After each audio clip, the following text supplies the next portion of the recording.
The flame-grilled Whopper from Burger King. The most food-filling burger. Is it, though? Is that? Yes. A slightly better version of you. I don't understand. Just like the new Whopper that's juicier and tastier than ever before. Same, but hits different. That's my line now. Oh, sorry. Whopper never tasted so good. Order now on the Burger King app. This is the Go Radio Football Show with Burger King. Order the ultimate food satisfaction with the flame grilled bacon double cheeseburger XL. Order your Burger King delivery now. Let's go! Well, good evening. The lines will be red hot. 0808 17 17 700, because in the last half hour, Rangers have announced that Danny Röhl is the new head coach, succeeding Russell Martin. Barry Ferguson is here, who was in the dugout as acting manager last season from February to the end of the year, and Charlie Mulgrew, who had 10 games in football management as 11. well. 11, yeah, right. I should get it right. You're absolutely right. And he's enraged the Hearts fans at the weekend by what he said here the other night and also in Premier Sports, because the Hearts are top of the table. They are looking down from the top. So the Celtic fans not happy with the performance yesterday at Dundee. Give us a call. 0808 17 17 700. 2-0 defeat. And Brendan Rodgers, he has described having a Honda Civic and being up against maybe supposed to be a Ferrari. Martin O'Neill today said, I think he might regret saying that. But Celtic fans are not happy with the board at the lack of spending in the summer. But at Rangers, Barry, there's been so many twists and turns. It was going to be Steven Gerrard, we thought. It was going to be Kevin Muscat. It is Danny Röhl. What do you think of the appointment? Yeah, well, first and foremost, it's been a long 2 weeks for the Rangers fans. You mentioned it there. It looked as if it was going to be Steven Gerrard coming back. I was quite happy with that. Obviously, the contract negotiations didn't go well, and then Kevin Muscat, who's an ex-teammate of myself, it looked to me over the weekend that he was getting the job. And again, I think that would have been a really good appointment, because Muscat's been a manager for 12 years, and he's doing a fine job in Asia. He's won championships, and then obviously Sunday night it breaks that Muscat's not getting the job. And then Danny Röhl, who last week ruled himself out. So it's been a bit of a crazy 15-16 days for the Rangers fans. Now they've got a new manager in place. I've just seen a couple of his comments. He likes to set high standards, and his high standards have got to be winning games of football as quickly as possible. And if he does that, he'll certainly get the support of the Rangers supporters. 36 years old, really, really young. I mean, Russell Martin was only 39 as well. And obviously, most recently, he was in Sheffield Wednesday. So going from the Championship, I know he's been out of work for a wee while, to Rangers. Well, I played in the Championship, Paul, for a couple of years, and it is a tough league. Charlie's played in it as well. 89 games. He's not hugely experienced, but he's, from a coaching point of view, he's been German national team number 2. He's been at Bayern Munich. He's been at Leipzig. So he's certainly got a good reputation on the grass. But in terms of managerial experience, it's not what probably the Rangers fans would have wanted. But listen, I'm sure the Rangers fans now are just happy that a manager's in place. And then he's got a game straight away on Thursday night against Brann in the Europa League, and they'll certainly get behind him, and hopefully he can start winning games of football, because that's been the big issue this season for Rangers. Charlie, what do you make of the appointment? Yeah, well, I thought he'd ruled his sellout last week. We spoke about it on here, and you all of a sudden think it's Muscat after Gerrard pulls out, and then now rolls back in. Listen, what I've heard, he's a really good coach. Obviously, it takes more than that. Can I be a Rangers manager? So we'll soon see what more he has and what his man management skills and that are. But listen, he deserves a chance. He's stepping into a difficult situation at Rangers. But let's see how he does. And what do you think of Celtic at the weekend? 2-0 defeat yesterday, and the fans not happy. The ball's getting chucked on the tennis balls right at the kick-off. Well, first of all, credit to Stephen Presley, because I thought Dundee's shape for the first 5 minutes, I thought they're well drilled. They sat in a kind of 5-4-1, not ashamed to say they were conceding territory in front of them, and they're no space behind them, kind of thing, kind of blocked the middle of the pitch and forced Celtic to go wide. And I knew straight away that's where Celtic struggled this year, when their team sat in and they moved the ball, especially when the team are in a back five and their outside centre backs are kind of picking up the midfield runs, and I could see straight away it's going to be difficult. But what they did do, Dundee as well, is they carried a threat with the ball. So they broke away quickly and they looked like their legs for the centre of the pitch. And they broke away well. So credit to Dundee. Celtic just lacklustre and slow, and I think they had 3 shots in target. Dundee had 2 shots. Celtic had 3. So for all that possession, 82% possession, there just wasn't enough attacks, crosses in the box, and that just wasn't good enough from Celtic. 6 games that Celtic haven't scored this season, and that's the team that last year, one player had 33 goals, as we know. Maeda injured at the weekend. What do you make of the manager's comments about the Honda Civic, comparing it with a Ferrari? I was really surprised, Paul, that he said that. I think that I don't know what that does for the playing squad. I don't think that fills them with any confidence. It's very unlike Brendan Rodgers in terms of his man management's really been really good, and he turned around and said that's compare the squad. I was really surprised to see that. So yeah, it shows you his frustration, though, doesn't it? The lack of signings during the window. He's not happy. He's definitely not happy. But there definitely was enough there in that squad to beat Dundee. It just, for whatever reason, it just doesn't look like the ball's moving fast enough. Tenecti looked brilliant his first few games, and there was a huge reliance on him. But it just doesn't seem. I mean, Kieran Tierney had a great chance as well. It's not that was a gilt edge chance, probably a better chance than any of the Dundee ones. You expect them to score that, but there just wasn't enough in the final third, the second half for Celtic. Barry, can you remember a time where both sets of fans have been so unhappy? No, I can't. If I'm being quite honest. And watching Brendan Rodgers do his interviews after the game, he just looks clearly a frustrated manager at this moment in time. And you've got to give respect and credit, to Dundee, because as Charlie just says there, they were well set up and they thoroughly deserved their 3 points. Loads of calls coming in. 0808 17 17 700, because the table after the first 8 games says Hearts top of the table on 22 points, Celtic on 17, Hibs on 11, Dundee United and Kilmarnock on 10, and then comes on 9 points Rangers, St Mirren, Falkirk and Dundee. Huge Rangers fan is on the line. Derek. Hi Derek, good evening. How are you? I don't know if we can't quite hear Derek there. Derek, can you hear us? Hello, Derek. Oh, we lost him there. Let's go to Michael, Celtic fan. Derek, we'll come back to you. Hi, Michael. Hi, Paul. Hi, Charlie. Hi, Barry. How you doing, Michael? My thingy on it is the Celtic team's far too weak, guys. And I just think... but surely, sorry, Michael, you should be strong enough, and no disrespect to Dundee, but look at the talent on the pitch. Exactly, it's stale. It's stale, Paul. Right? Rodgers' tactics will never change. He was the same at Liverpool. It got boring. It got stale. Do you know something? Right? Never mind all this going out in the park, playing this way and playing this way. Tactics. Right? Just go out and. Because at the end of the day, these players are very, very weak. They've got no fight in them, right?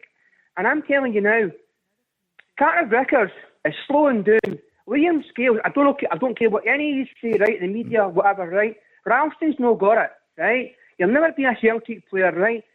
James Forrest, whoopie-doo, never a legend in my eyes, right? I don't care what anybody says. Yang, no a Celtic player. Forrest, as I said, well, he was on the bench, wasn't he? Yeah. Engels, them all out, by the way. Charlie, what about this? Okay. Nigan's average. All right. Tenecti was off it yesterday. Right, you're not happy, Michael. You've gone through the whole squad just about, not happy with any of them. Charlie, what would you say? There's no doubt about it. It's far too slow. There's something just not quite right there. I think players start to look weak, as Michael says, start to look slow, start to look not sharp.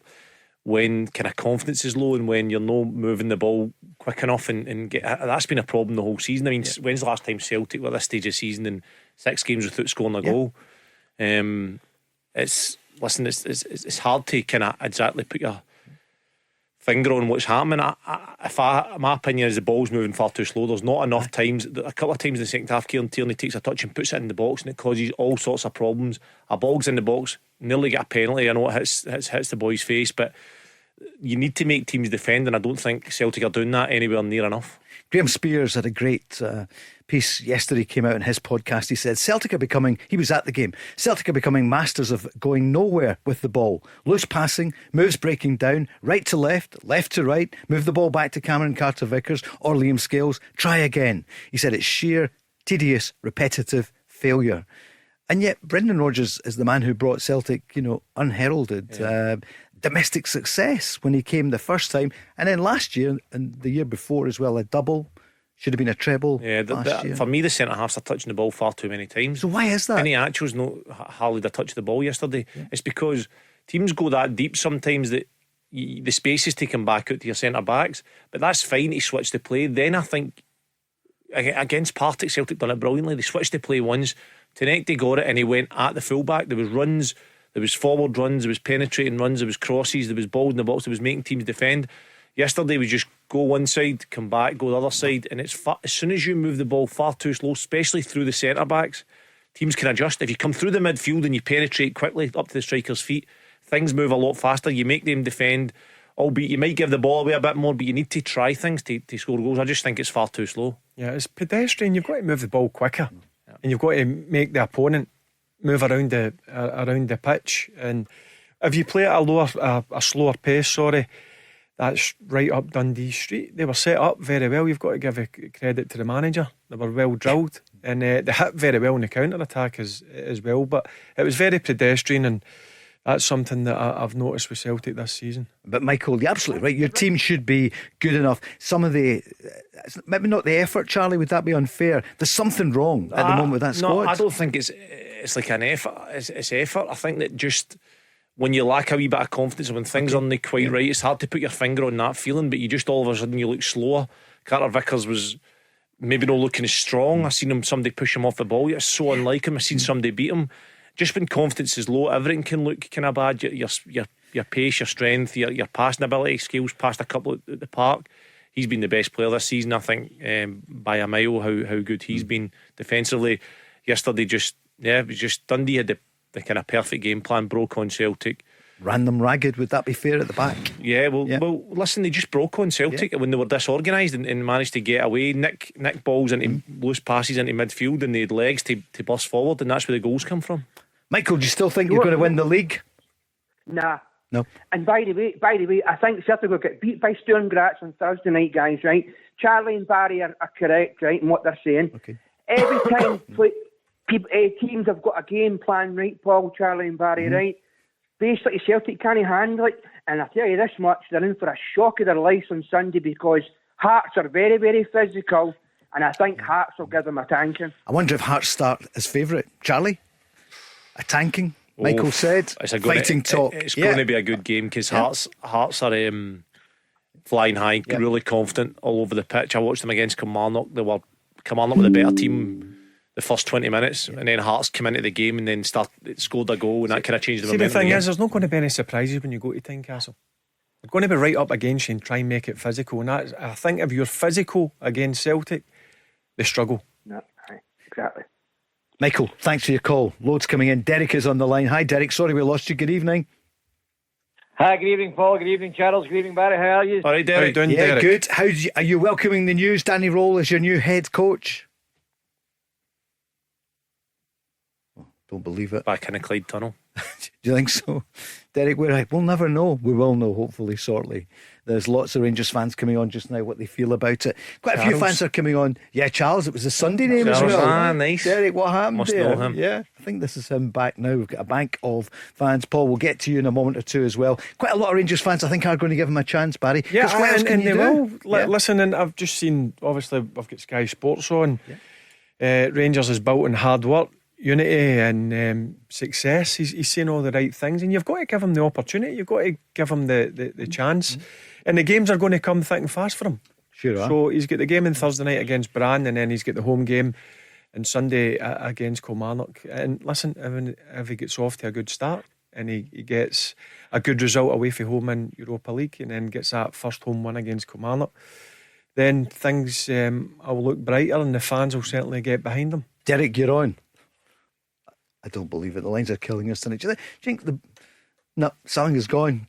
Derek has gone at this point. Charlie, what are you thinking? Looking at Rangers, looking at Danny Röhl coming in. I mean, nobody knows for sure, but there's been a lot of chat that the structure is Kevin Thelwell. Yeah, what I heard about Röhl was, I heard Barry Bannon saying that he came into Sheffield Wednesday and he likes to play football for the back.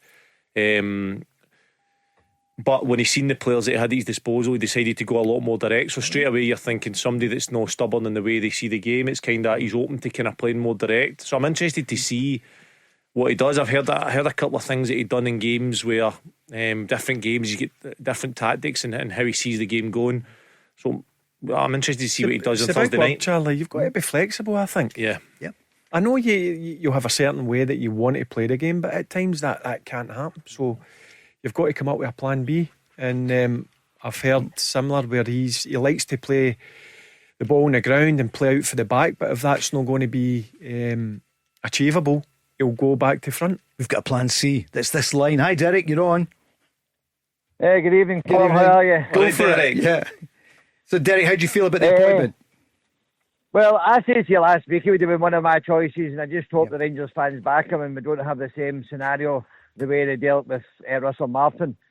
Because at this weekend coming, Celtic or Hearts are going to drop points, or preferably both of them. So we could actually get points back this weekend, and there's still a title to be won, because I don't think Hearts will last the pace, and Celtic's here to be got to for the first time in a long time. So if we could put a run together, I think we're in a great chance of winning something this season. So it kind of but the fans have got to be united, because I think that's the problem at Celtic. The fans are not united, and it's going on to the park. The fans are going to need to buy into this guy and give him time to turn this round. Barry, what would you say today? Yeah, I think they will, but I think they will get behind him. But again, it's you have to win. And he's saying all the right things. I'm watching what he's been saying, and Sky have got it up that he understands that, and he needs to start winning games as quickly as possible. And if that happens, the Rangers fans and the Rangers supporters who go to Ibrox, I'll get right behind them. And look at how Rangers played in the first half, Derek, at the weekend under Stephen Smith. Barry, they were so impressive. Should have been 3 up. Yep, they were. They looked really strong. And then the second half, it's typical Rangers. Jim makes a couple of tweaks to his lineup, makes a few changes, and then it's the Achilles heel. Rangers start feeling sorry for themselves, and they were just happy to get out of that game with a point. And if you listen to Jack Butland's interview after the game, it was very interesting. Same way with Stephen Smith. They've just been honest. It's been nowhere near good enough. That's the reason why a manager's lost his job. This is the reason why a new manager's in place. But in terms of getting behind him, I have no doubt at the start the fans will. But he understands it. He needs to win games. Derek, you should stay close to Charlie, because he's enraged the Hearts fans by saying that you think Hearts will fall away. What happened at the weekend? I heard you on with us the other night. Listen, the Hearts got a good result against Kilmarnock, and I was just asked, is it good for Scottish football? Which is, it's great, it's brilliant, and they should love this time. They should enjoy it and enjoy every minute of it. I just don't think it's going to last, is my opinion, and that's the truth. There's been no evidence in my lifetime, Paul, of a team outside Celtic and Rangers putting a serious title challenge together. So I need to base it on what I see and what I feel. I've never seen it. Now, let's not get it twisted here. I would love nothing more, and I've said to you off air, I would love nothing more. Celtic, Rangers, Aberdeen, Hibs, Hearts, Dundee United, all these teams pushing for a title, pushing for a top four, putting Celtic and Rangers under a bit of pressure, and everybody in Scotland would love to see this. I've just never really witnessed it. I seen Aberdeen, I seen Hearts in 2005 win 8 games under George Burley in a row. Then that fell away. He got fired. Yeah. Then I saw Aberdeen last year win 11 out of 12 first 12 games, and I get a wee bit excited there, thinking, here we go, this could be something different. Fell away. I just think for these teams, Dale McInnes is doing a brilliant job, right? The Hearts players have been brilliant so far. I watched them against Kilmarnock first 20 minutes. Kilmarnock, if they'd any sort of quality up the top end of the pitch, they probably would have been in the lead. They didn't, but they ended up getting beat 3-0. Now, take nothing away, Braga looks like a really, really good player. 2 goals. Looks like a really good player. And they look like they've got a great spine of a team. Yep. They look like they've got a good starting 11 and a good squad. Dale's doing a good job. He's definitely not getting them carried away, but I just don't see them being there for much longer. It's still, in my opinion, it's too early. Aye. Far too early. There's still 30 games to go, 90 points to play for. See if we're getting into mid-February, start of March, and this is still the case, then you can start to think that Hearts will be title contenders. But in terms of Derek McInnes coming into that place, what a change. What a difference he's made. Should he have been at Rangers at some point? I'm surprised because he's a manager that I've always admired. You look at the job he's done at Aberdeen, and since I know they won the Scottish Cup last year, but I think they've never recovered for Derek McInnes leaving Aberdeen. He then went down to Kilmarnock, where nobody thought he would take a job in the Championship, gets him back into the Premier League, gets him into Europe, then he gets the move to Hearts, and to be fair, so far you've got to give him huge credit, and you've got to give the players credit, because they're sitting top of the league on merit, in my opinion. Derek, do you think the fans, your fellow fans, will be like you and give the new manager or the new head coach the full support? Because the club's been divided for too long. I think Rangers fans are very, very toxic, Paul, especially the ones in social media, where they'll turn on them as quick as lightning. And can I say to Charlie, I thought you were the same age as me and Paul, and you would remember Aberdeen and Dundee United were in the league. Yeah, that was his family. Just missed that. I think, what was that? The early 40s? 1840s, Charlie.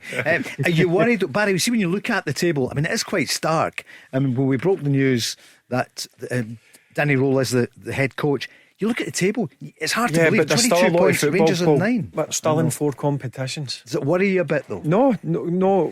No, at this stage. No. 8 games, as I told you. 30 games to go, 90 points to play for. Hopefully he can come in and certainly make a difference. I think after 15, 20 games we'll be able to sit here and go, right, how it still doesn't guarantee it, it's still early, but you can still kind of look and get a much better idea. Look at Derek the goal comes difference. up. Derek come up with something there. Yeah. You're hoping that the best result for Rangers is a draw at Tynecastle. Rangers beat Kilmarnock, and then it's back on. We were 16 points. We were 15 points behind Rangers in October, and by Boxing Day or 2 days after Christmas, around about that time, we beat them 1-0 at Celtic Park to go a point clear. It shows how quickly things can change. That was under Neil Lennon. It can change so quickly, and the big thing for Derek McInnes and Hearts is he needs to keep his best players injury free. Derek, for your own team at the weekend, what about Asgard? I mean, the first half he looked unstoppable.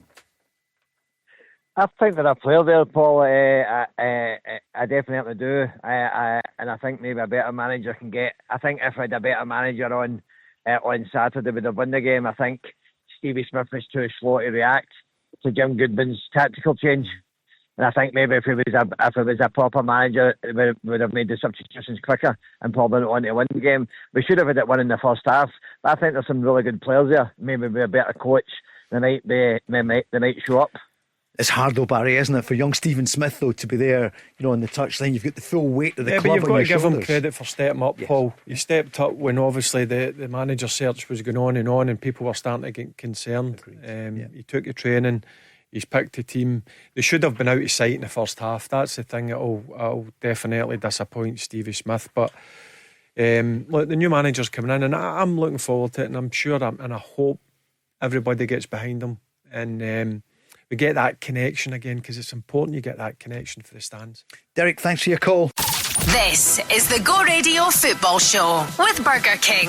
Bring home the ultimate food satisfaction with a Gourmet King's Barbecue Steakhouse Angus. Order now on the Burger King app. Let's go! Well, it was a weekend where we've been talking about Rangers, talking about Celtic. Not a good weekend for either of them, but Rangers now have a new head coach, Danny Röhl. The word came out an hour ago. Celtic losing 2-0 at Dundee yesterday. What about Motherwell? They were up against Falkirk, 1-up. Thought it was going to be 2, but the goal was chalked off and they ended up losing 2-1. So a big result for the Bairns. St Mirren were 1-up against Aberdeen, but it was chalked off by VAR. They lost 1-0. Big win for Hibs, 4-0, convincing against Livingston. And, well, you know about Kilmarnock 0, Hearts 3. Predictions, Barry, I know you had a few days off. It's a wee bit of sunshine, I see there. You're looking I was good. over in the Moroccan sun, over in the desert, enjoying myself. Back in the grind. Yeah, you enjoyed Morocco? Never been? Good? Yeah, first time I've been. Yep, very nice. I would recommend it. Great, the old Marrakesh Express. Any golf played? Yeah. No, Any golf? no, just plenty. I was working my arms quite a lot. A lot of people were on here thinking you were away in talks with the Rangers hierarchy. I was about away on a taking nice over again. holiday. Yeah. That's what I was. You're quite happy, aren't you, Barry? Few of them are on saying, do you know Yeah. what, Paul? I've said it plenty of times. I'm really at peace with my life. I'm enjoying what I'm doing. I had an amazing 3 month last season where nobody can take it away from me. I thoroughly enjoyed it, and it is what it is. I never get the opportunity, but there's no sour grapes. I'm back at the club in an ambassador role, and I'm desperate for them to do well. I was disappointed for Russell Martin because when he got the job, you want Rangers to be successful. It clearly didn't work, and now a new manager's come in, and I'll get right behind him, and hopefully he'll bring success back to Rangers. Charlie, whatever level you're at, it must be tough being a football coach, a head coach, a manager. I mean, you were saying it when you were doing the Hamilton Accies, what, under 18s? We were just talking there off air. When I was at Hamilton Accies 18s, you were busy that day, stressed with work, and you'd come to 4 or 5 o'clock at night, you hadn't ate. So it is a lot for management. I respect any manager out there. I know, understand. Albeit I was full time with 18s at Hamilton, then I was part time.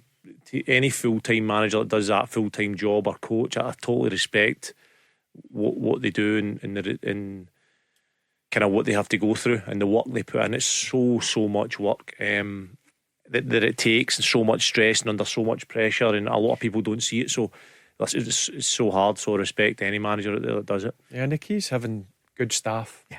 Good people. When you have to go as a manager and do different things, that you can leave your staff and you know that the players are getting the right training.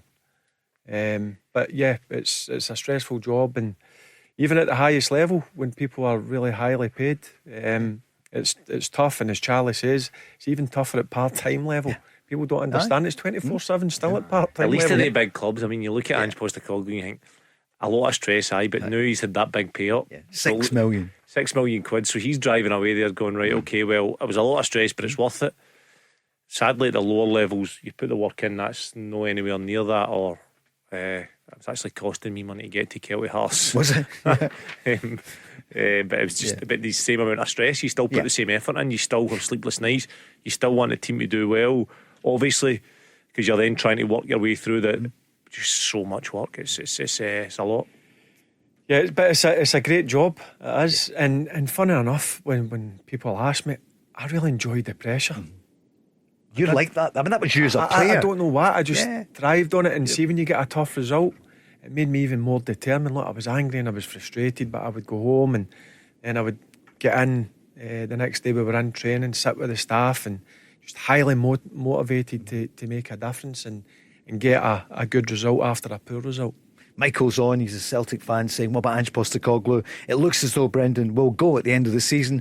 Would Ange Postecoglou come back? Would Celtic want him? But I mean, he was amazing as manager. What do you think, Charlie? I don't know if he would. I don't even know. Only he knows the answer to that question. But there's no doubt about it. He would probably the first name that the Celtic board would try and speak to. I'd imagine.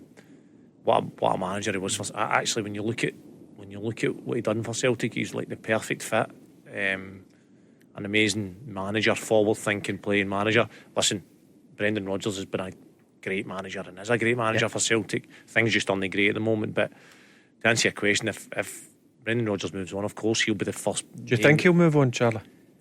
I think it looks like it, mate. I think I just get the feeling it's definitely, if it's not before then, it's definitely by the end of the season. I don't, because there's no talks about a contract, does there? That's kind of totally died down. So it looks like to me that he's away at the end of the season. But they didn't make him an offer, as far as we know. And something's gone far wrong with Celtic. It's only, last season, Bayern Munich, they were moments away from getting the playoffs. It's a recruitment in the summer. Yeah. He knew he had to strengthen. And the best time to strengthen is when you're on top, in my opinion. And I don't think Celtic did. Agree. I think that's what it all boils down to, recruitment. If the recruitment had been done earlier and better, then I don't think we'd be having this conversation. Let's go back on the lines. Paul is on, a big Rangers fan. Hi, Paul. Hi, Paul. Hi, guys. Good evening. How you feeling about your new head coach, Danny Röhl? You know what, Paul? I back the guy, right? I will back him, but I'm more disappointed in the whole process. I think it's been symbolic. Let's not beat about the bush here. My worry is the way it's been handled has diluted the credibility of future Rangers managers or head coaches, if you want to call them that now. How do you mean? Because, like, well, they waste Gerrard's time, but literally they waste his time because they bring him over, do talks with him, then they bring over Muscat or talk to Muscat via digital and whatever. But yeah, they weren't even going to employ these guys. But let's not get it here, right? Muscat and Gerrard are the type of guys who will not answer to Farewell, or they want a bit more control. They absolutely will. This guy, in my opinion, right, and it's only my opinion, is more of a yes man, right? And that's the way modern day football is going. If that's the way it's going, I don't know. See, for Rangers and for clubs like Man United and elite clubs like Celtic and everything else, I don't know if that system works, Paul. I know the 49ers, they will make decisions that won't appease fans. And I get that, I understand that. Things have to change and move forward and stuff. But that guy's got to walk in front of, I want to know what Barry and Charlie think, right? He's got to walk in there in front of these first team players, right? They're not daft. They know that guy was never first choice. And I'm right in saying that, that's factual. He was not first choice. Sure. He took himself out. So they've made a mockery of it. I'm telling you, they've made an all right. arse. Let's go to Barry first of all. That's been a frustration for the Rangers fans. But see, at the end of the day, I'm moving forward that you've got to forget about Steven Gerrard and Kevin Muscat. It's not happened for whatever reason. I'm sure it will come out pretty soon. But there's a new manager put in place, and let's get behind him. Now, it's clear he wasn't first choice. And sometimes managers and contract negotiations don't go the way that you want them to go, and then you have to move on. And one thing I'll be doing is getting right behind this. How did everybody know about Rangers? Their process? Why did it was very much out in the open, which was a surprise. Now, that might not come from Rangers' side. That might come from other sides, like agents or whatever. But it was a bit too in the public for my eyes. That's what I didn't agree with. I think you do your business a bit more quieter than that, and I don't know how it got out and what happened there, but every manager and every player who's been signed, there's always a few options. There's always option 1, 2 and 3, and I don't think you really want option 3 knowing he was third option. It's kind of shouldn't be that public, or MD knowing. I don't think it helps him any, but listen, he's in the job now, and I think the best thing Rangers fans could do is get behind the guy. It's hard now though, isn't it, with so much social media. The big one for Danny Röhl tomorrow is his first meeting in front of the players. What's that like, Barry, when you went in front of the Rangers You've got squad? to gain the respect straight away. You've got to stand there and puff your chest out and make sure they know that you're the manager, you're the guy in charge, and that's what he'll be doing tomorrow morning. Think he'll wear the suit and the brogues? Good question. He never wore it Sheffield Wednesday, did he? No. He was a tracksuit. Yeah, he was a tracksuit manager. What do you think, Barry? I think he probably will wear the suit. Yeah, it's something that's come up in conversation quite a lot. I just think it's about standards and tradition at Rangers, and it's always been the same. Walter Smiths, Dick Advocates, Alec McLeish's, all these guys always stood in the touchline with their tin flute on, and I just think that's the way it should be. That's the way a Rangers manager should be dressed. Who's he going to bring in? And Paul, I know you want to see that as well. I know you do. Who's he going to bring in alongside him? There was chat last week. Who's it going to be? That'll be interesting because it's key. Because as we were talking about a few minutes ago, it's key that you have good staff behind you. It'll be interesting to see if he brings somebody with a connection to Rangers. I think that's important. I wanted a manager in that had a connection with Rangers. Obviously, Danny Röhl hasn't a connection. So I may think that he'll make a choice with somebody with a connection to Rangers and his staff. Paul, you've got a name. I thought I heard rumours it was Lee Wallace previously. That came out last week, didn't it? That. Before he withdrew from it. Yeah. What do you make of Lee Andy Wallace? Halliday said that, didn't it? Andy Halliday broke that, saying that was that's what he'd heard. So what's Lee like to work with in coaching? I played with Lee, and I played against his Hearts 18s teams and stuff. He's got a good. I don't know him as a coach really well, because I've not worked beside him or that, but I've heard really good things about him, and that people speak really highly of him. And he's been talking about coaching Lee since his playing days. He was coaching like practicing coaching with his local team. He's always been obsessed with that side of the game. I spoke to him in flights with Scotland, and he was very, and that side I've heard he's really good. And I think he's obviously been a Rangers captain before. Yeah. He worked under Tavernier, didn't he? Aye, that's right. Yeah, Barry. I don't really know him personally. I've spoke to him a couple of times, but he has got a really good reputation as a coach. But it's been at youth level. Yep. Andy's on asking you, what's it like, Barry, when you're made the manager or the head coach in his case? Do you get the keys to code and all that stuff? It's a bit like, in the Oval Office, right? Here's the button which we never want to touch. What are the things that happen then? Because people are talking about the suit and the. You get an office in that. Well, your own office now. What's it like? You've got your own office. Yep, and then your staff have got their office beside you.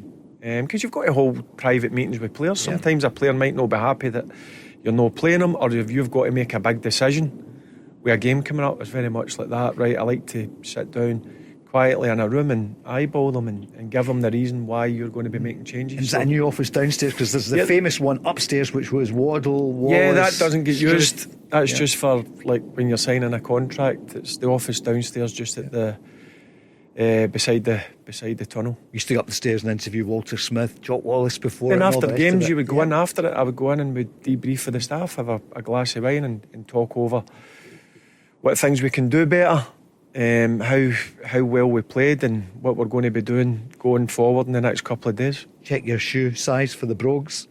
I bought my own brogues. Maybe the same size. I brought them out. They were about 20-year-old then.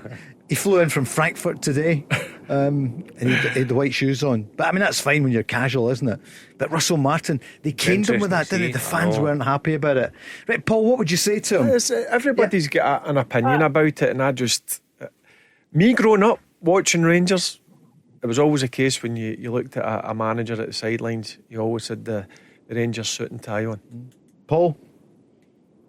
I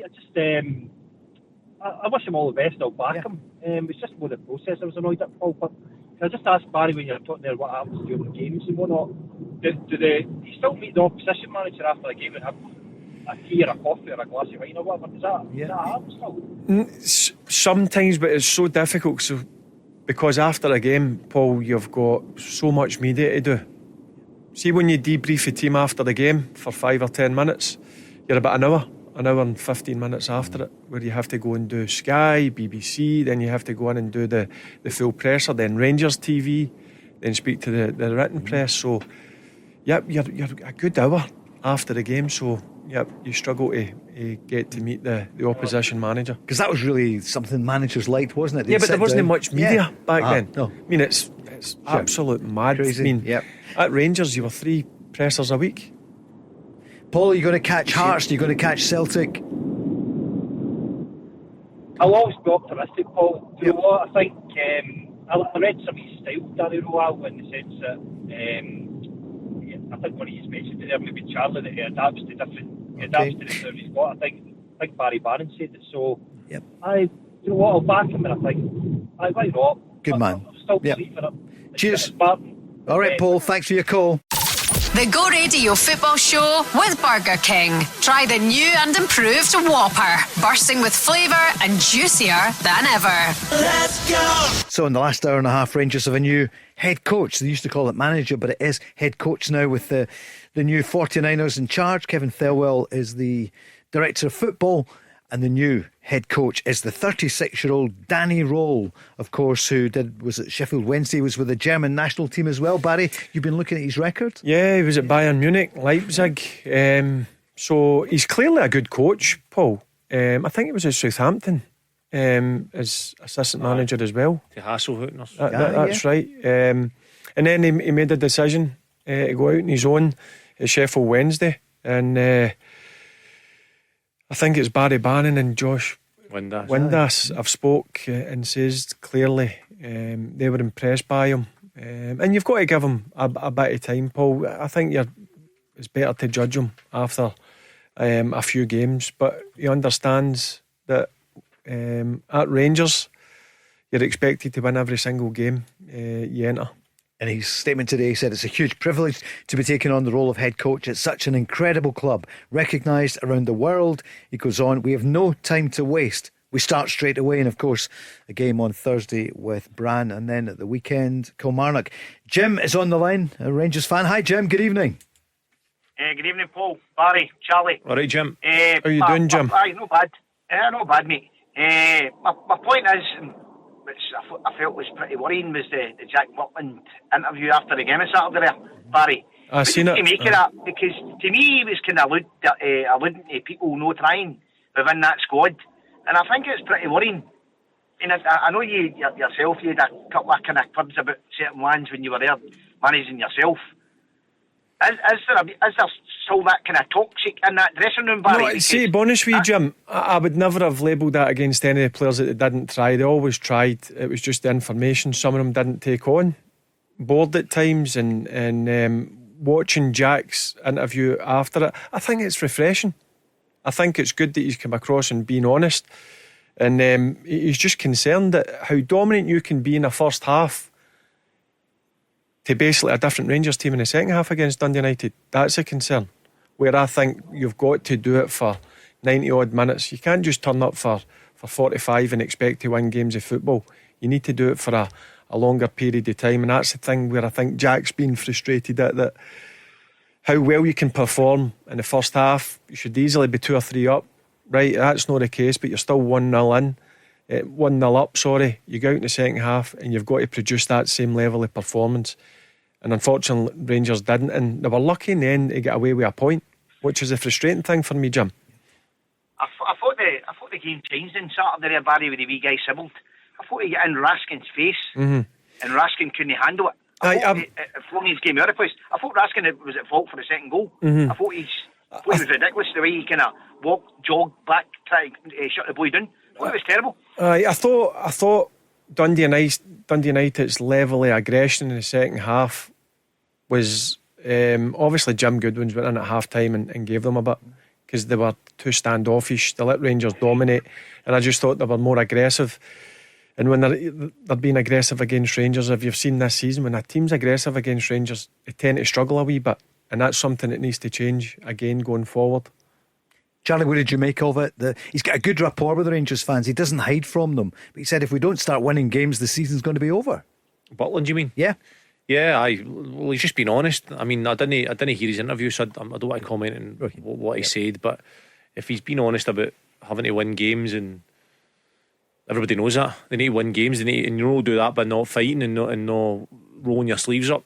But listen, it's just a bit of turmoil there at the moment. Then they get the manager in, get sorted, and then Danny Röhl then be in charge, and it'll be his style of play, the way he wants it, and it's up to him to make sure everybody's in football. Sometimes when there's a bit of disruption and things only going your way, and there's a wee lack of confidence, it can look like you're maybe not trying or down in tools or whatever.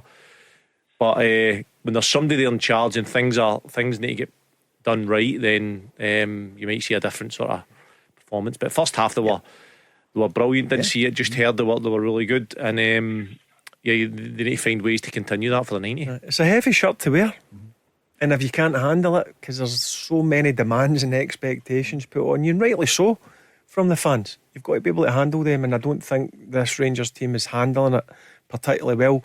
Hopefully that will change now with the new manager in place. He'll get in tomorrow. This will be his first training session. He'll be able to sit down with him and talk what way he wants to go going forward. But I like what he's been saying already. I know words are cheap, but it looks to me if he totally gets Rangers Football Club, and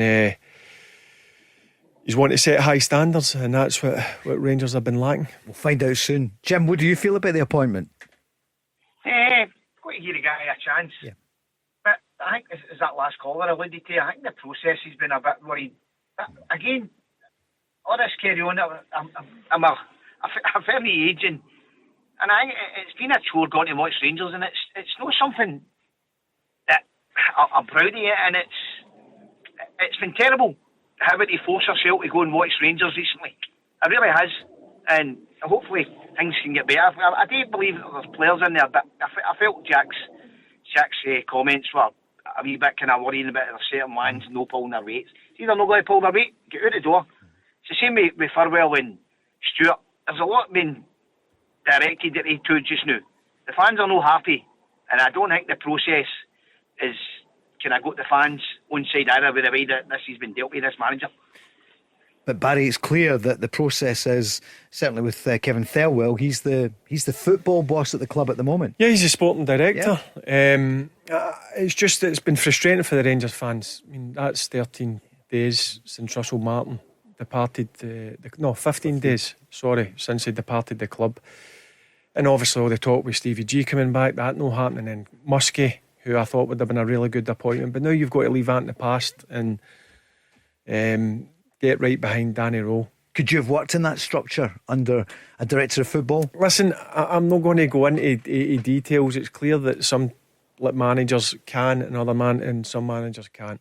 So Rangers have got a way of doing things, and it's down to the football board, because there's a football board and there's another board, so they make the decisions. So it'll be interesting to see going forward how Danny Röhl gets on, but I'll be fully behind him, and I hope he's a success. What's the first thing you would say to him, Barry, if you were for tomorrow, for his meeting with the players? He's maybe met them today. You've got to demand respect straight away, because they're a good group of boys. Like Jim Juice says there's good players there. I'm convinced there's good players there. They do need a bit of help, but what you need to do is you need to stand in front of them, and you need to show that you've got the authority. How many of the Hearts team would get in the Rangers team? That's a good question. Yeah, Jim, what do you think? Braga, he fancies himself. I mean, I've not seen. It's a difficult one to answer, because I've not seen Hearts. I've just seen highlights like everybody. Obviously, you were doing the game for Premier. That's your first 90 minutes you've seen Hearts. No, I've seen them somewhere else. Can't remember where else I saw them. I saw them twice now. Saw them against Hibs. Saw them against Hibs. Who stood out for you? Who do you think? I like the spine of the team. I mean, Halkett's brilliant. Really good centre half. One of the best in the league. Stuart Finley's works really well under Del McInnes.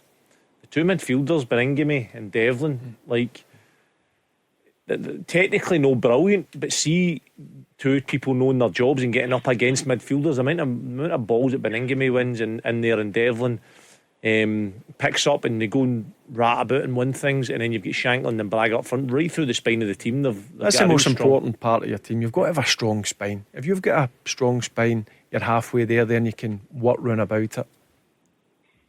Jim, are you confident for Brann, let's say, for his first game? Well, the guy needs to get in there and see what he's got to work with. Yep. That's what the thing is. But see, I thought you were going to ask me the question there about the Hearts team. I felt in the Hearts game at Ibrox, even though they beat us 2-0, I thought we could have been 3-1 up before we went 2-0, didn't? Yep. Aye. Barry? No, he's right. That's the frustrating thing. But listen, it's no went that way. It's not been good enough. But the great thing about this new manager is we're still in 4 competitions. Still so much football to be played. You've got a semi-final in a couple of weeks coming up. You can still qualify Europa League. And we'll see how this game goes at the weekend against with Hearts and Celtic, because if that's a draw, Rangers need to make sure they pick up the 3 points against Kilmarnock, and then the new man gets off to a good start, and then people start to believe in him. The atmosphere starts to change, but the most important thing for the new manager is he gets a connection for the stands. It's so important that you get the fans behind you, because you need the fans. They're so important to you. And that connection's been lost over the last number of months. Surely. I think, even though I spoke so strongly about the Hearts spine of the team, I don't know, I'm not convinced many of them still get in that Rangers team. 2 midfielders I don't think play ahead of Raskin. That's all the more reason for Rangers fans to be saying, you guys you're well paid, there is quality there, but they just the one don't player I would produce say it enough. Shankland would definitely could get in. But Barry would have had him in the blue and white. Yep. Jim, what about your captain? I was going to say dug you out again, but he got the goal, didn't he? The second one. I take it, is he still your captain? If you were in charge? They knew anyway. But again, he's been kicked and he's been punched all over the place. He's still the same one that comes up with the goods whenever we need it. And again, we spent that money on new 2 strikers. and they let two guys go. It scored about 40 goals last season. Yeah. And now, I'll tell you, I'm very, very, very disappointed with Miovski just now. I don't know about yourself, Barry. I know. I see when we signed him, I was excited because you seen what he done at Aberdeen. I thought he was a really good player. He's just not got off to a great start. He's not had I don't think he's had enough service, Jim, either. What do you think? Well, possibly, aye. But I still think there's a good player in there. He's proved it already at Aberdeen. He had a difficult time in Spain, but yeah, I want to see a bit more from him because I think there's more to come from him. And Jim, what's happening? Chermiti on the bench again, 8 to 10 million. I know, but see before I go, I think the players are needing enough. But more importantly, the fans need to see something to ignite us again. Never known a Rangers support or a manager get so much abuse in my life as Russell Martin did, because I don't think anybody wanted him for a minute ago. But we need something to give a lift here, Barry, don't we? Definitely, and that's where I go back to the connection. It's so important that you've got that backing in the stands, and if you've got that backing in the stands, and you're halfway there to being successful, in my opinion. Jim, great call. Thanks so much. Thank you. Cheers, guys. Thank you, Jim. 0808 17 17 700. The Go Radio Football Show with Burger King. Try the new and improved Whopper, bursting with flavour and juicier than ever. Let's go! The Flame Grilled Whopper from Burger King. The most food-filling burger. Is it, though? Is that? Yes. A slightly better version of you. I don't understand. Just like the new Whopper that's juicier and tastier than ever before. Same, but hits different. That's my line now. Oh, sorry. Whopper never tasted so good. Order now on the Burger King app. Hour 2 with Barry Ferguson, Charlie Mulgrew and me, Paul Cooney. 0808 17 17 700. It's a big European week as well. Celtic in action against Sturm Graz, who played Rangers just some weeks ago. Rangers against Brann. Aberdeen in action as well. If you've just tuned in, where have you been? Rangers have a new head coach, the German Danny Röhl, 36 years old, and he's back in the hot seat at Ibrox. In the hot seat at Celtic is Brendan Rodgers. But what is going to happen after the 2-0 defeat yesterday? Celtic second top of the table, 5 points behind Hearts. But they hadn't lost against Dundee. We heard all the stats on the telly yesterday, Charlie. It was 1988, I think, when they'd last lost at Dens Park. This was Brendan Rodgers afterwards. Well, bitterly disappointing, both in result and performance. I think obviously the first goal can happen. We get blocked off a little bit from the set piece. So when it's 1-0, then of course you get a bit of work to do. It's probably been like a lot of games that we've had where we just final third of the pitch not quite had the quality to break teams down. So we give away a poor goal just before half time. We've had some chances, but it wasn't really a game where I thought we were in the areas, quite a lot of the game. I think we had 80% of the ball, but it's what you do with it, and we never done enough with it. Charlie, it almost sounds lost for words. Yeah, it was a poor performance. Final third wasn't good enough. Not making Dundee defend enough. It just sounds dejected and disappointed because it's happened a lot this season. I thought when Tenecti came in, he was going to be the kind of saving grace and be the one that opens up defences. He's done it for a few games, but I mean he can't do it all himself. And I think a couple of times he received the ball on Saturday. He had 2 or 3 men round him. Not enough forward runs, not enough quick play, not enough making balls, putting balls in the box. Kieran Tierney put a few in the second half, and all of a sudden things look like they're going to happen. And he actually was not touching the ball enough. Need to take more risks and be willing to lose possession and have shots and crosses. Just not enough. It just feels flat. What about Yang? He just sounds deflated, doesn't he, when you're listening to him talk there? I know there's a lot of frustration, but just deflation as well. If that's how he's talking to players before the game, that's why that it's flat. Because if you feel that for your manager, then that brings that. Surely he's not before the game. I don't know. I'm just listening to what I'm hearing there. Yang didn't offer a lot at all, if anything. Forrest comes on the second half, and I thought James Forrest should have started, but listen, it's just it's not enough. Any actually was no touching the ball. The centre half's having loads of the ball, not moving it forward quick enough, and taking risks with it, and having shots and crosses. It's far too predictable. And Johnny Kenny, no harm to him, but the thinking was, I know he got a new contract, but he probably would have been out on loan for one more year. But because of the lack of signings up front in the summer, he is the number 2 striker. When we made been injured, then he's going to step in and play. But yeah, I don't think he's ready yet, John Joe Kenny. I mean, he's got potential to be a player, but he scored goals in Ireland, but he's not proved that he's a Celtic player yet. Here's a bit more from the manager about the title race, because we know they're 5 points behind Hearts, but it's still really early. Well, there's no doubt it's still obviously very early, but there's no doubt Hearts have made a really good start, and we are the team that's chasing in this moment. So, but we have to go away and analyse where we're at, and as I said before that game, we've got a really important game on Thursday, so that'll be our focus. He was asked about the fan protest at the beginning. After 5 seconds, they were throwing on the tennis balls at Dens Park. My main concern is the actual performance of the team. There's obviously things going on within the club that's out of my control, but what I can affect is and influence is the team. So I need to find a way ultimately of making us better, and that's the full concentration. But according to the website's Daily Record, for example, Dermot Desmond isn't going to make any changes to the Celtic hierarchy despite the protests from the fans. He's digging in. He is. I don't think that affects the team. I don't think it helps. No. I don't think it helps. Certainly doesn't help, but I don't think it affects them that much. I don't think you can blame the result on that. No, sure. The Celtic have been that loads this season. Poor in the final third and not playing quick enough, so I don't think you can blame that protest. You could see Schmeichel was frustrated with his own fans because they're throwing the balls and it's in his area. Yeah, you just want to get on with the game and get it started and get the game played and get moving. So that's the only frustrating thing, they couldn't get the game moving, but it is what it is, and it's not going away anywhere.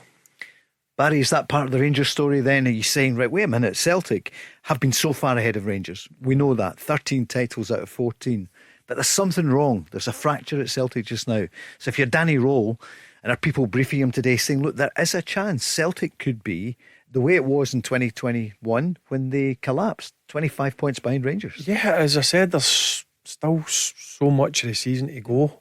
Paul, Celtic are clearly not at the levels that we all thought they would be. You've got to give credit to Hearts, but there's so much football to be played. He's in early enough to affect it, and Rangers are still in 4 competitions, Paul. That's the way you've got to look at it. You've got to look at it in a positive way, not a negative way. A week on Sunday, that's the Cup semi-final. I know. Phenomenal, isn't it? It's coming up quickly. It's going to be some game. So Brendan Rodgers and I hope it's better than the last one. That was the worst, wasn't it? Worst I hope it's better, but I'm sure it will get a bit of excitement when a new manager come in. He'll obviously have a certain way and a different way for Russell Martin to play. But first and foremost, they've got 2 games before that. They've got a crucial one on Thursday night against Brann, and then they need to make sure they pick up 3 points at home against Kilmarnock on the Sunday. Tactically, he's meant to be brilliant, Röhl. So fascinated to see what he does in the games. These big games coming up, Brann, and then the semi-final and the games coming. So that'll be interesting. Changing things quickly. What about Stephen Smith at the weekend? So he certainly got Rangers playing so well in the first half. 2-2 at the end. This is his assessment. Well, it doesn't seem to want to play.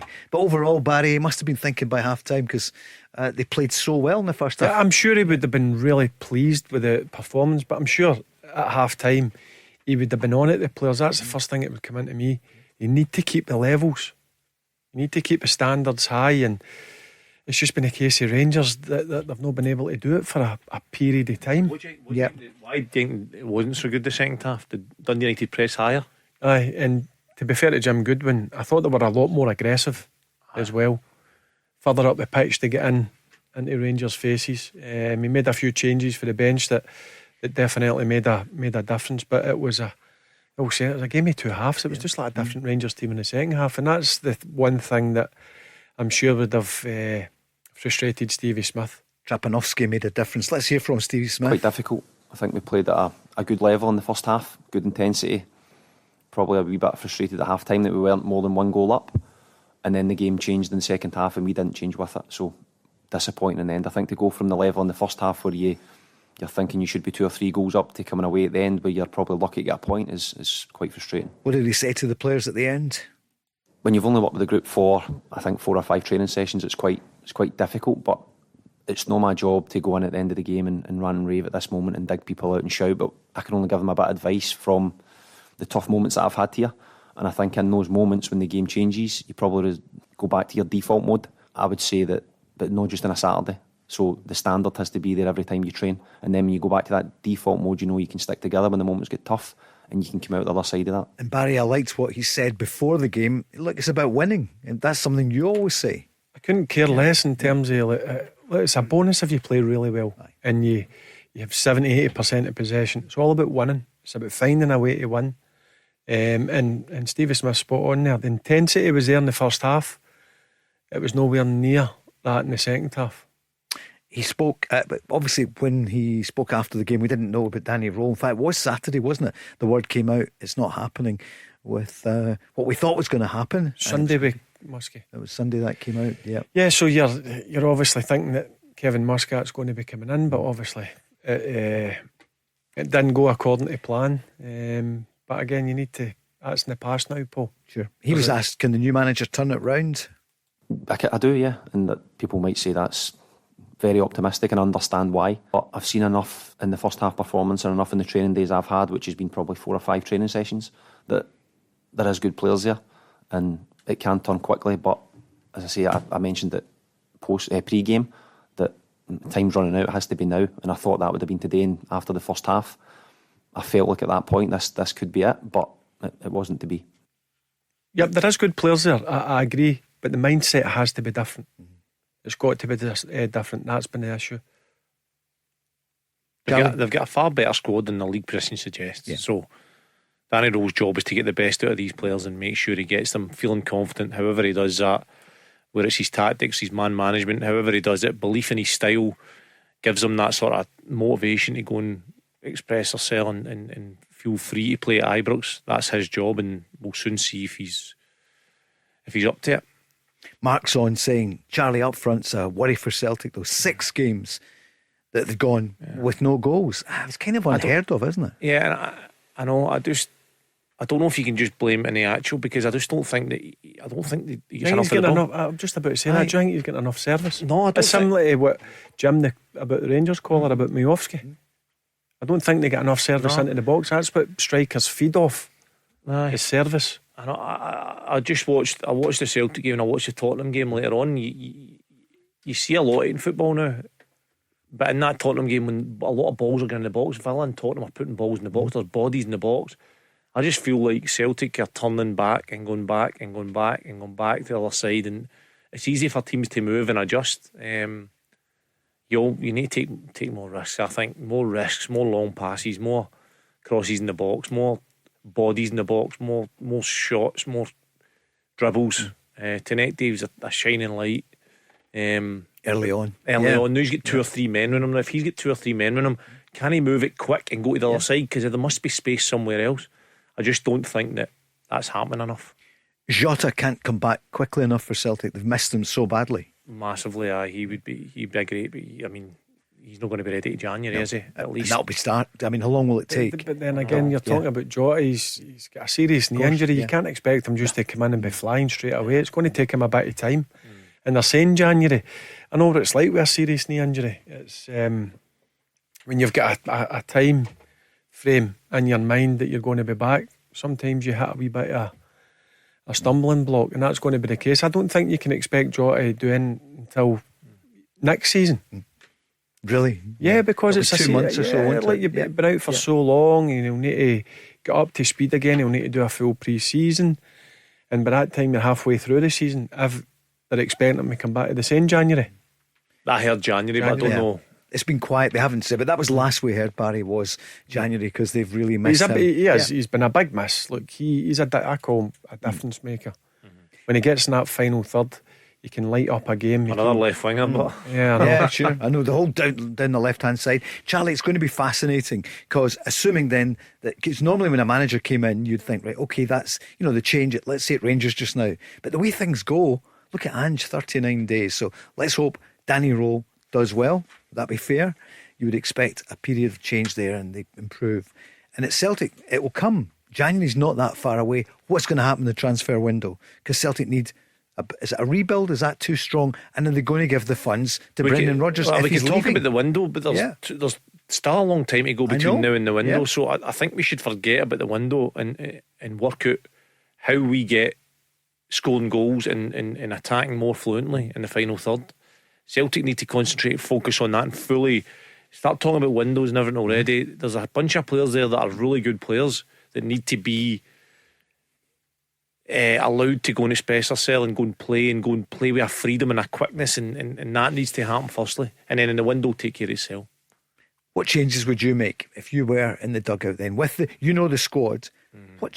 Has he got many options at the moment to freshen it up? Well, I spoke about he done it kind of a wee bit in the second half. He went a wee bit more to a back three and put two strikers up there. So I would go to the back three. I would let three defenders occupy the back line, and I would push Kieran Tierney up to left wing back high and wide. I would bring maybe Tenecte inside or have four in that midfield central area. Maybe Tenecte and so, because there's no natural right winger, I would push maybe Donovan or Johnston when he's back. He'll be a big help down the right hand side and get the width for the full backs and have a bit more. A bit more in the inside of the pitch. Have four in there. That's what I would do. Yes. And then maybe potentially sometimes go with two strikers. Because that's coming back into the game, isn't it? See yesterday, I looked at that game in Saturday. I looked and I said 50 minutes. I would put Scales up front. I would have put Scales up front, and I'd just put balls in the box, because you could just see the way it was going. You could see we could play here for 3 games in a row and we wouldn't score. I would have put White. I'd have put him up front, and I'd have just put crosses in the box and said, right, go and defend that. Get 4 people in the box, and let's defend. We'll get chances, penalties, maybe corners, and just relentlessly put balls in the box. That's probably why I'm sitting here, Paul, and I'm not. You're not in the 3 million a year. But they're going to have to do something different, because it's just not working. I've seen Pep Guardiola do it before with Stones. I've seen him getting chucked up front, him and Haaland, when they could score against Arsenal. They went with a 2 up front, they put all of the balls in the box. At the end of the day, football will never change. The more questions you ask of the defence, the more you make them defend, the more chance you've got of making a mistake or getting a chance. I mean, Tierney put a ball in the box, the defender get caught under it, and he actually tried to take a touch. It was a loose touch, but if he just had it first time as a goal, or he takes a better touch, he's got a goal. But it's making teams defend. I've been a centre back there before. See, when teams go backwards and sideways and you're defending a lead, you're like, yes, this is just wasting time. And they go the other way, then they go the other way, and you think, right, and you defend one ball in your box every 5 minutes. It's easy. See, when you're relentlessly defending, balls come in your box, you're having to head it, they're get back in your box having shots. It's hard. Yeah, do you know what a big frustration for me is? See, when teams get into the final third, and I'm not just talking about Celtic, I'm talking about the vast majority of football. They turn back, they play it back to the full back. Just get the ball in the box, get the ball in the mixer. The mixer. No, seriously, that's what you've got to do at times, and make the opposition defend. I think it becomes too easy sometimes when you don't do that. That just suits defenders. Make them defend first. And as a defender, if you're getting balls smashed in the box a lot and you're having to defend, and you put it for a corner, and then the away crowd lift, or the fans lift, and you go, oh no, we're getting battered here. That psychologically, you start to think, another corner against, ball comes in, you're trying to clear it, they put it wide again, they put it in the box, you think, oh no, we're up against it here. It's hard when everything's in front of you and slow. You're thinking, I can see where that's what's going to happen here. I can read this play so easy, and you're never made to defend. Who goes into the game a week on Sunday as the favourite? That's a very good question, because both teams' form has been poor. 50-50. Yeah, 50-50, you reckon, Barry? Charlie? But what an It opportunity depends how it is. all starts, What an opportunity to get to a final. Of course. And this, talking about for Rangers side, it's brilliant for the new manager. Absolutely. He's got the game Thursday, first home game for him at home against Kilmarnock, and then you've got a semi-final. If you get 3 good results, that's off to a brilliant start. Charlie? Yeah, depends how Röhl starts. He needs to hit the ground running, and then I don't know. We'll see. It'll be a good game. Firstly, Celtic v Hearts is going to be a good game. Yeah. Who goes in the favourites for that one? Is it Hearts or Hearts. Celtic? Hearts are favourites. That was Barry. Are they favourites? Aye. Is that a Paddy Power or is that a Barry Ferguson? I'm just saying, I think Hearts are favourites. Yeah, they're top of the Charlie? league. Huh? My thinking with Hearts as well is I watched Kilmarnock against Hearts, and Kilmarnock, if Kilmarnock had approached the game like they approached it against Celtic, by sitting, showing them a lot of respect and letting them have the ball, I think they would have been more dangerous. They won the last 2 games 2-0 before they played Hearts, and their goals were they broke away and they left that space to break away into, and they broke away with legs, and Watson scored, Big Dacker scored. They've got Bruce Anderson as well. They've got good legs to break away. Against Hearts, they almost tried to have possession and dominate and that killed them. I think the longer it goes and the more teams that go, right, oh well, Hearts, the more times Hearts wins or stay up there, people will then go, it's Hearts we're playing against. Can you imagine them going away to play against St Mirren, and St Mirren sitting the way Celtic and Rangers need to break teams down? Hearts need to do that. That's when Hearts will find it difficult, I think. See, next weekend at Tynecastle, Dale will have them so fired up. Obviously Celtic will have the game on the Thursday night against Graz. You know what it's like sometimes. They might feel a wee bit leggy or a wee bit tired. You put the pressure on them straight away, and it's a brilliant place to play. Tynecastle. Yeah. Was that your favourite ground? I love playing there. That was Barry great. did. Really good. Really right on top of you. I love it. It's a great stadium. Great stadium. Great. That's a great atmosphere. Still is really good. I know it was amazing when it was years ago, but better still, when the away fans had the full behind the goal. I don't know, Rangers and Celtic, I don't think they get. I think they get something like 300 or 400 tickets, is it not? Yeah, it's tiny. They'll be giving it that 7-0 there once. Did you? 7-0 we won there once. Go and remind listeners what that was like when Celtic were scoring 7 goals against Hearts. 7-0 we won there 5. Did you score? No, I didn't. No, maybe an assist, maybe. And Barry, you know Dell well. He'll be saying, "Look, the West of Scotland, the media, they think it's going to be." He'll not be Celtic letting them get carried away, but the players. No, you'll not allow that. I asked him how he done that, how he goes about that. What did he say? I don't really remember his answer. He kind of it was kind of. I don't know what he said. Keep their feet in the ground. They've had a good start, but again, I'll keep going back to it when we've been speaking about Rangers and Celtic. It's so early in the season, and if you start getting carried away and you think you're better than what you are, you know what happens there. Alex on, a Rangers fan, saying, Barry, what was your playbook to beat Celtic at Celtic Park? To be very aggressive against them. The previous Rangers games that I watched along with the staff, I just felt it sat off them, and you play into Celtic's hands where they like to keep possession. Last season, certainly they moved the ball a lot quicker, and I just felt we pressed them so high up the pitch to be aggressive against them. Look, they will get through us at times because we left man on man at the back, but that was a risk I was willing to take, and it was a risk that thankfully paid off. If there's one thing Celtic don't want to do, that's is play long balls up to a striker and turn into a fight. That's just not Celtic style. They don't recruit for that style. They want to have possession for the back and play through you. Now, the risk you take when you press is if they play through that press. That's why you're pressing. It's going to happen on occasion. Yep. They're going to get through. And you just need to hope your defenders defend and your goalkeeper makes a save. Yep.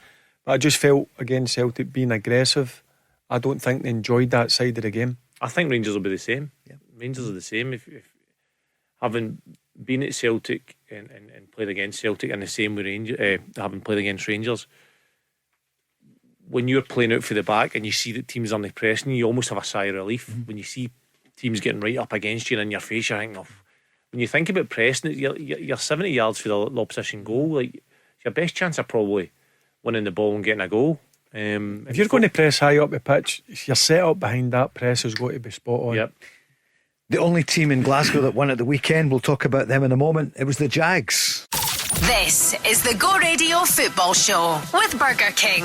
Every home is now the home of the Whopper with Burger King delivery. Let's go!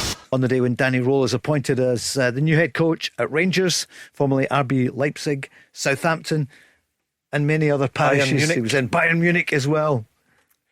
And of course, German the German national team. It's at age 36. Yeah. Wow.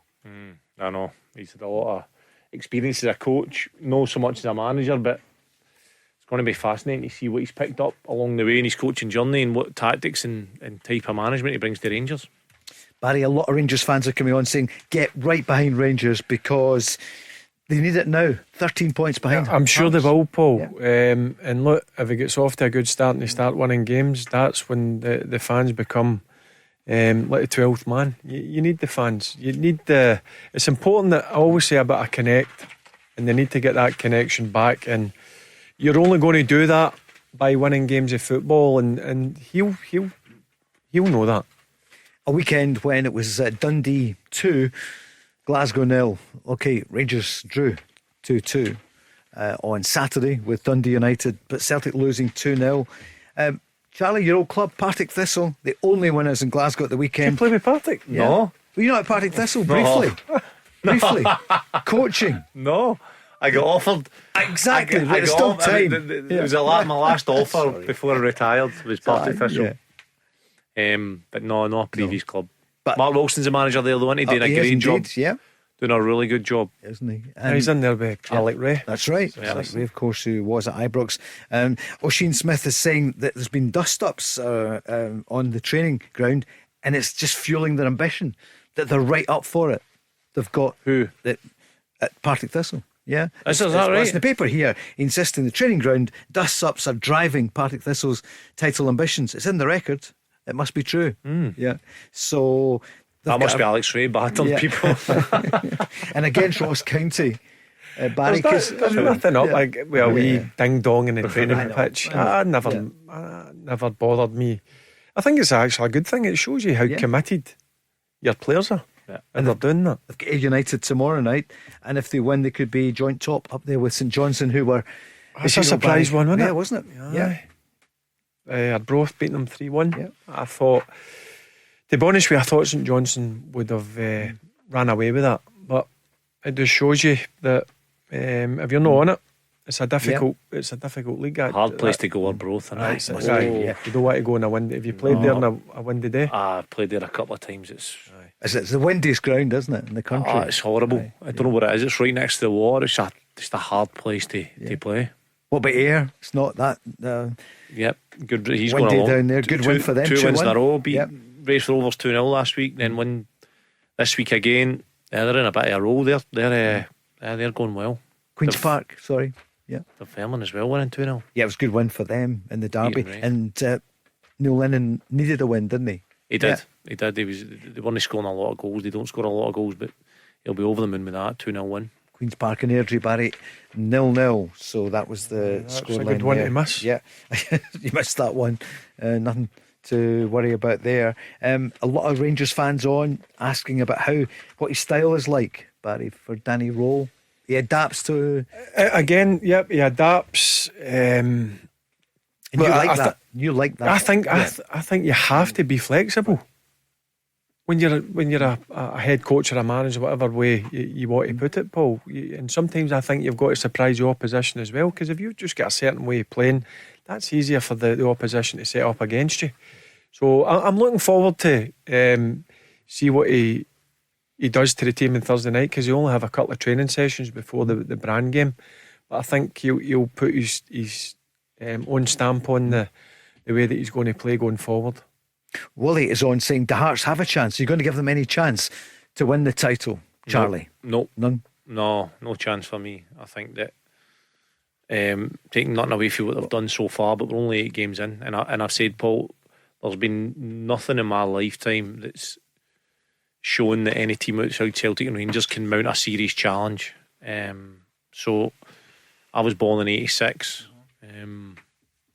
I don't remember any time it's been anything other than Celtic or Rangers. I remember Hearts had a spell of 8 games before.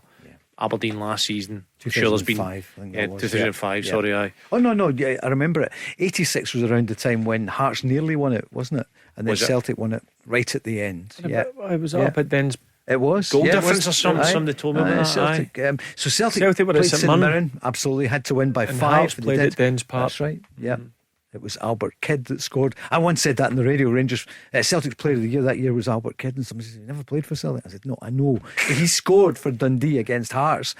Honestly, and I just think that when you go through the squad, they've got a good squad. But I don't know if it's good enough to hold on for 38 games. I mean, we're 8 games in, still 30 to go. long way to go. But listen, they should enjoy it. The fans should enjoy it. Everybody should be happy for Hearts. My opinion, just blatantly, is that they won't be anywhere near it come March in terms of. But the big two aren't near it either. I think you've got to respect that they've had a brilliant start, and they've got a really good manager who knows the game inside out. But I think you can start saying they're serious challengers when you get to like the 20 game mark, and it's still the case. If they're 5 points ahead or 4 points or whatever, that's when you can start to say, right, do you know what, they're here to make a go at this season. But look, you can't argue with the start. And I think that's been Hearts' best signing, Derek McInnes, manager.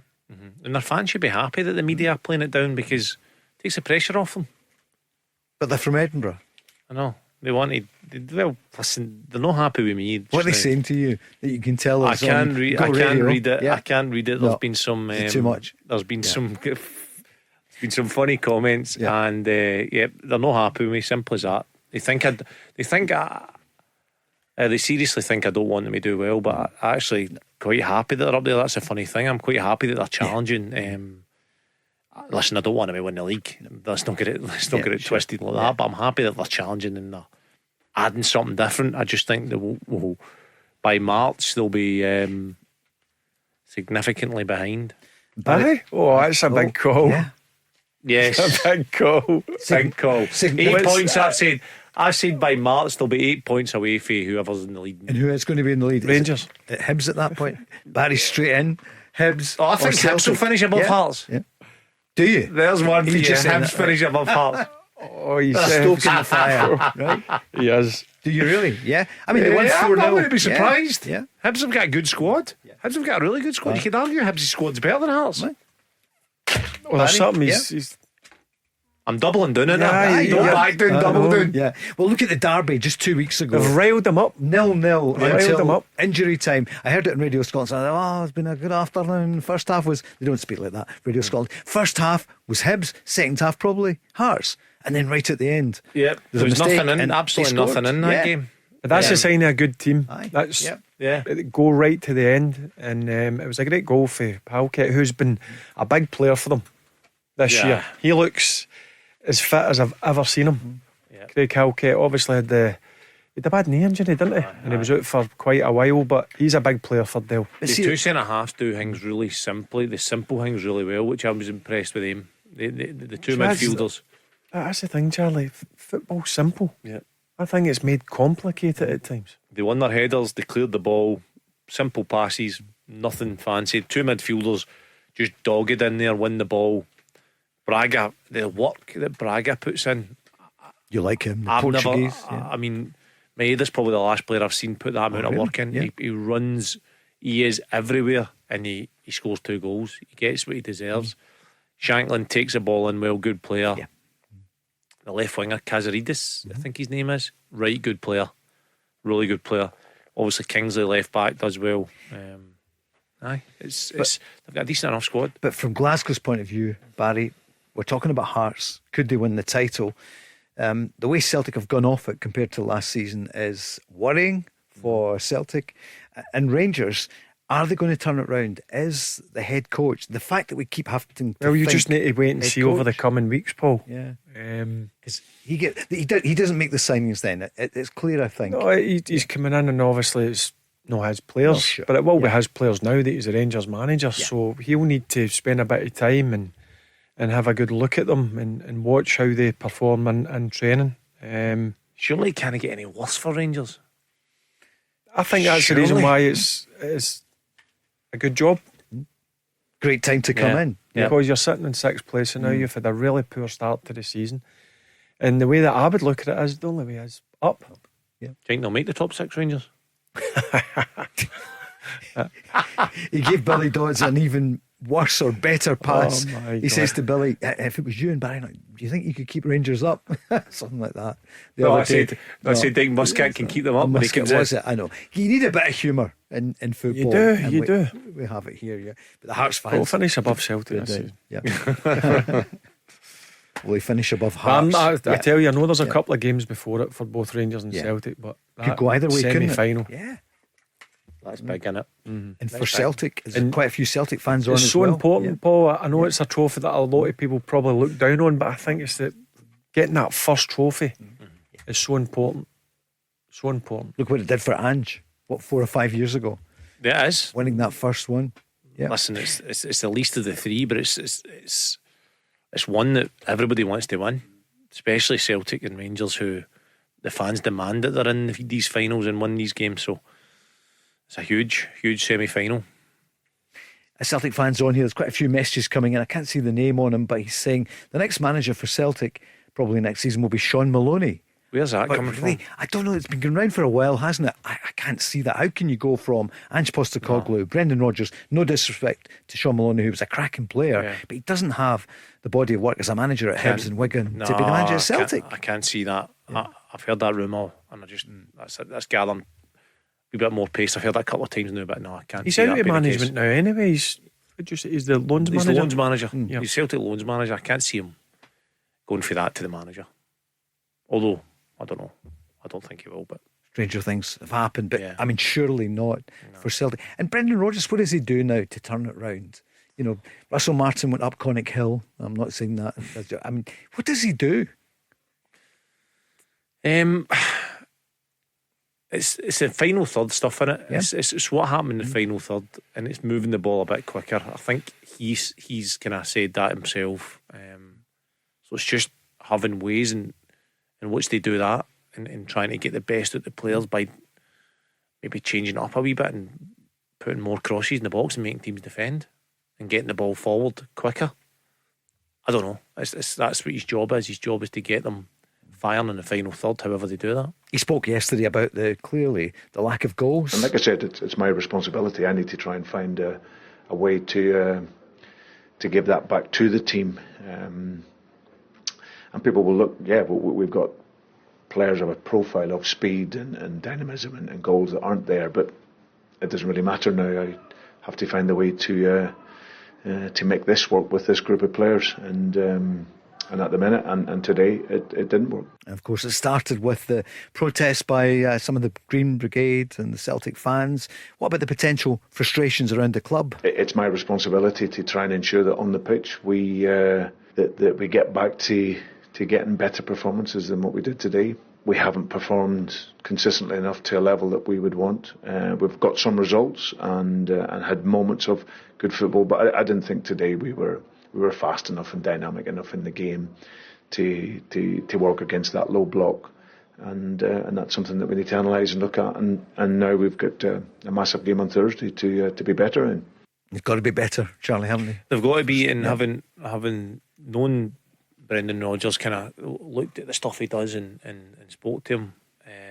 I know for a fact when teams play a low block, he likes runs forward and double runs forward. So when their midfielders makes a run, they realise that drags a man and somebody else makes a run. There's just not enough of that. So he needs to probably sit the players down and go back through that stuff, and maybe on the training ground, and remind the players that this is what he's after, and then bring that energy on the match day, and hopefully the players then respond. I wasn't going in the game on Thursday, Sturm Graz, when Rangers played them. I wasn't impressed by them. You'd expect Celtic to beat them. I would, but obviously with the form that Celtic are in at this moment in time, the wee Georgian boy in the middle of the pitch was very good for them. But apart from that, I didn't think there were any great shakes. We'll talk European football next. This is the Go Radio Football Show with Burger King. Every home is now the home of the Whopper with Burger King delivery. Let's go! Charlie Mulgrew is with us, along with Barry Ferguson, back, tanned, fit, and no, he wasn't the way we talked. He's not giving away what it is, though. Nope. Quite right not to say. Sweden, I see they've appointed a new manager because Jimmy Tillin was being mentioned for it, but it's Graham Potter. Yep. Potter in? Yeah. He managed in Sweden before, didn't he? Of course. That's where he started his coaching career. I think he started in the 4th division and he got them promoted right up into the top division. Billy Reid, Scotsman. Of course, that's right. Yeah. He's had a great career, hasn't he? The ex-Hamilton Accies manager. Yeah. The Accies, Barry, would love to see them come back up. A good result of the weekend. Indeed. Was it Montrose?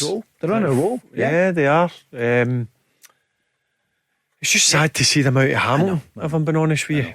It's crazy. It's weird how that works. Yeah. They're playing at Cumbernauld and then Clyde are playing at Accies. I just hope sometime in the near future they get back to their hometown Always look out for the results. John Rankins doing a good job there, considering everything. He's doing well.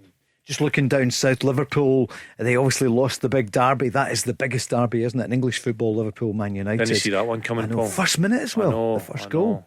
Webby. I know, good finish, but Van Dijk's probably got to do a bit better there. Not like him. No, it's not. He's a your own teammate. Aye, colossal player. I wouldn't expect that from him. But listen, Liverpool are just kind of, they started the season so well, last minute goals and playing well, but they're just kind of fell off a wee bit, didn't they?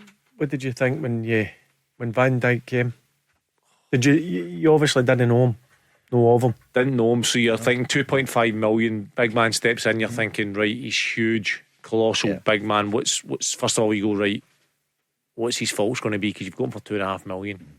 Steps on the pitch, you think, right, he steps forward with the ball, he hits one for about 35 yards underside the bar, he's a centre back. You're thinking, right, he's got a belly in the ball, he must be a poor defender, or that must not be one of his attributes. Then he just realised he had everything. He was like the fastest, the strongest, the best in the air, the most skillful, good at free kicks, long pass and short pass. And you're thinking, how did we get him? You think maybe he's injury prone, never missed a training session. Really? I don't know who signed him. Neil Lennon. Neil Lennon went to watch him personally with me and Albie. They went to watch him and they brought him in. And what a signing! What a player to play. Never with. watching games back then. It just looked so easy for him. He was. People used to think he was slow, or Neil Warnock got accused of it, but he never ran any quicker than he had to. So he always just be able to run next to a striker and just be in front of him to win it. And it was so easy for him. He got dropped though in one of his first games we played in Kazakhstan away, and we get beat 2-0 in a Champions League qualifier. We flew back and played them at home, and he got put on the bench. Mikael Lustig and Effie Ambrose played centre back. Effie came in ahead of Effie, and we won the game 3-0.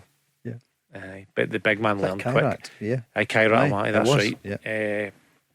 And for that moment on, he it wasn't Kairat Almaty. Was it not? No, it was Shakhtar Karagandhi. Karagandhi. Sorry, Karagandhi. Right. And then he goes for what, 10 million quid? 12. Was it? Yeah. 12 to Southampton. And then went. And then what was it? 90 million, 80 like million. Most expensive defender at the time in the world, maybe still. I remember having him on FaceTime in the changing rooms when he'd went to Southampton, and one of the boys had phoned him. We had him on FaceTime before training one day, and I remember giving him pelters, Bruni, and that. I remember Bruni saying, enjoy relegation, big man, and all that. They were sort of, Southampton were doing it in the relegation zone. Enjoy relegation, big man. And then obviously a year or so later, sides with Liverpool wins the Champions League and everything, but my big man done well. Phenomenal. And he has been a big part of Celtic's successful recruitment. Yeah, they have. That's where people say, sack the board and all the rest of it. There's been so many good things at Celtic, but it's gone wrong at the moment. And if Rangers could replicate Celtic's selling model, the number of players, and they've done it with some of the players. I know that Nathan Patterson, Aribo, that worked out as well, the Joe Aribo. But the clubs need to generate more. I see you need to generate bring people in for £2 or £3 million and then sell them on 4 or 5 times that. But also you need players in for the here and now to win games of football. Absolutely. That's right. Scottish players are good. A good core of Scotsmen can help with that. Don't forget that. Yeah. But it has been forgotten, Barry, hasn't it? Look at the teams. Was it Craig Sibbald was the only Scottish player on the pitch again on Saturday? I've always said that, Paul. I believe there is players that play in our league out with Rangers and Celtic that could do a real good job for both Rangers and Celtic. There's so many players coming through, I think, with talent. I just wonder why they don't get through into first teams. So why is it? Like countries like Croatia, who are small and us, are producing so many players. Maybe the answer, they'll try to change it now. They're exposed to first team football a lot earlier with the cooperation deals with the lower league teams. So maybe that's something that would help. Who knows?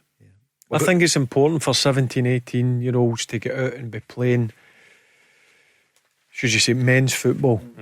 And I like that agreement. I think Rangers have got a few at Wraith Rovers and different other clubs. I'm sure Celtic have got the same sort of agreement. And I think it will benefit the young players. Did you like it when there was the reserve league? Loved it. Yeah. Loved it. It was, I was 16, Paul, playing with, like, say, Ian Durrant and whoever it was, Charlie Miller. But also, when I was playing against, either it be Celtic, Dundee United, Aberdeen, Hearts or Hibs, I was playing against guys who'd played 250, 300 games. I remember Dodgy playing centre half in a back three for Dundee United. Do you know what happened, Charlie? Genuinely, see if they never played in the Saturday or the Sunday. Yeah. The reserve games would be in the Monday, and virtually all reserve teams probably had 7 or 8 first team players in the team. I remember one time Celtic played Rangers. Momo Silla played. Juninho played. Rangers had who was the lad with it? They played with Juninho at Middlesbrough. Emerson played for Rangers. The standard on the pitch was ridiculous. Couldn't get a game for the reserves at the time. Wow. It was crazy. There's a crowd as well, wasn't there? There's a crowd there. It was a first team game. But it gives you so much experience then. It's good, but the kids are not getting that anymore. Well, I think the Lowland League's good for the... I personally think the Lowland League's quite good for the B team. I think that they get to play against men, and it's a good stepping stone for them. You just hope they get games there early to get that exposure, and they're not playing the Lowland League when they're 21. Then it defeats the purpose, in my opinion. See, in terms of reserves, you learn who you're playing alongside, but also against as well. Barry, we're in the last 2 minutes. We won't see you until Friday night. So we've got Rangers on early, 5:45. We'll stay on late on the show. Brann, what are you feeling? And what are you feeling for Danny Röhl? It's another winnable game, Paul. But again, it's a new manager. He's going to have a different way of playing the game, and he'll only have 2 training sessions before, obviously, the game on Thursday at tea time. And listen, I hope he gets off to a good start. Look, I would take a point just now, because any game away from home in Europe's always tough. We know how tough it is. Charlie's played in a lot with Celtic. I've played a lot with Rangers, but I just hope the manager gets the support, but he understands it's Rangers and you need to win, and win quickly. Charlie? Yeah, I think he'll get off to a good start. I think the players have waited now enough time to get a manager in. Things didn't work for them under Russell Martin, so now they'll be looking to bounce back after a disappointing result of the weekend, and a new manager bounce, and they'll probably get a better performance, and then you're hoping that Celtic go and lift it from the weekend, and hopefully can start like they did against Braga. Yep.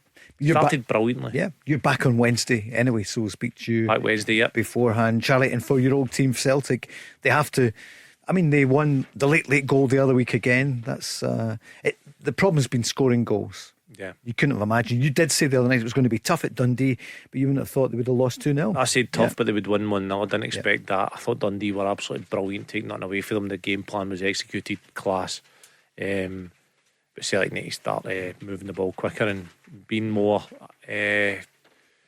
inventful and sort of more creative in the final third. And fans, enjoy the games. Thanks so much, Charlie. Thank you, Barry. Thank you. Cheers, Paul. See you later in the week. Tomorrow night we'll be here. In fact, Billy Dodds is going to be here along with Peter Grant. Coming up next is the news, and then it's Olivia Topalian. This is the Go Radio Football Show with Burger King. Try the brand new Wagyu burger. Deliciously seasoned 100% British flame grilled Wagyu beef with a creamy layer of caramelised onion mayo, peppery rocket and crispy onions, housed within a soft seeded brioche bun. Let's go! The flame grilled Whopper from Burger King. The most food-filling burger. Is it though? Is that? Yes. A slightly better version of you. I don't understand. Just like the new Whopper that's juicier and tastier than ever before. Same, but hits different. That's my line now. Oh, sorry. Whopper never tasted so good. Order now on the Burger King app.